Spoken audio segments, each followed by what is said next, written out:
Merci, Monsieur le Président. Ma question s'adressera au ministre de la Santé, Olivier Véran, et concerne la commission d'enquête qui vient de sortir son rapport, un rapport fourni, 101 heures d'audition, 47 propositions qui ont été particulièrement fouillées et qui ont mis le doigt sur un certain nombre de dysfonctionnements qui nécessitent des explications.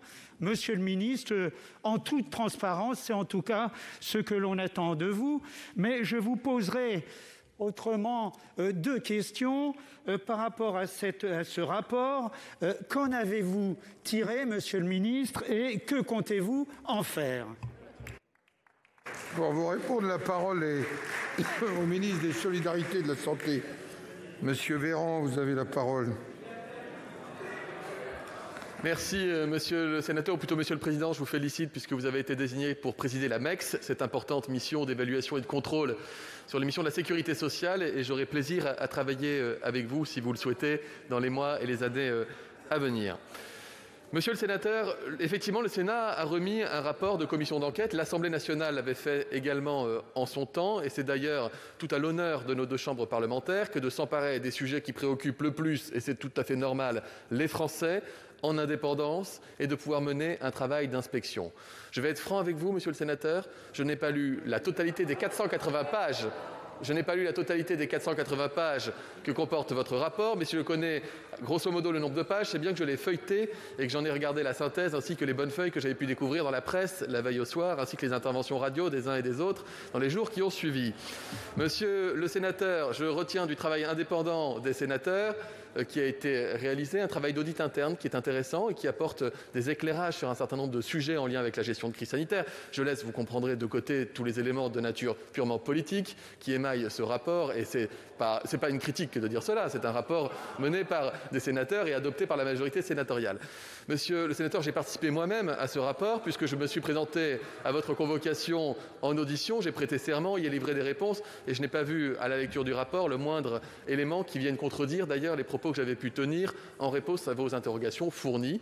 Par ailleurs, je précise que nous sommes dans un pays formidable, la France, et quand je dis ça, ce n'est pas ironique, qui fait preuve de la plus grande transparence, puisqu'alors même que nous gérons une crise sanitaire, nous avons eu une commission d'enquête à l'Assemblée nationale, une commission d'enquête au Sénat, une saisine de la Cour de justice de la République, et encore diverses commissions qui travaillent pour évaluer ce que nous menons à mesure que nous menons ces enquêtes. Et vous aurez pu noter avec moi que la totalité des membres de mon administration, de mes ministères, au niveau national comme dans les territoires, s'est prêté évidemment à cet exercice avec beaucoup d'attention et je crois beaucoup de professionnalisme et de transparence, alors même que toutes ces équipes sont soir, après-midi, matin, week-end et semaine au fourneau pour essayer de gérer cette crise sanitaire et de sauver un maximum de vies pour les Français. Je vous remercie.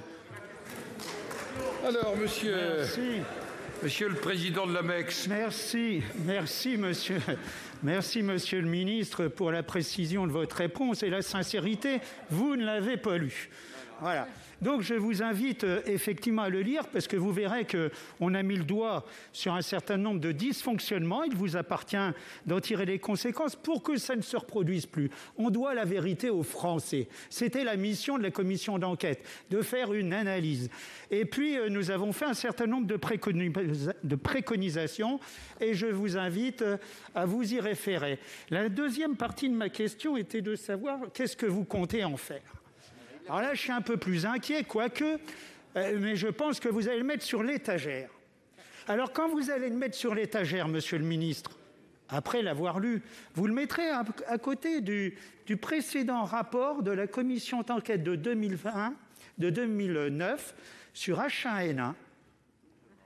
Ça rappellera des souvenirs à certains ici, dont Alain Milon était déjà le rapporteur à l'époque et qui avait fait un rapport fort intéressant dont vous auriez pu vous inspirer et qui aurait permis peut-être d'avoir moins de retard dans l'application de la crise. Donc merci d'être attentif à ça, monsieur le ministre, et parfois un peu d'autocritique, ça ne nuit pas, quoi qu'il vous en coûte. Merci.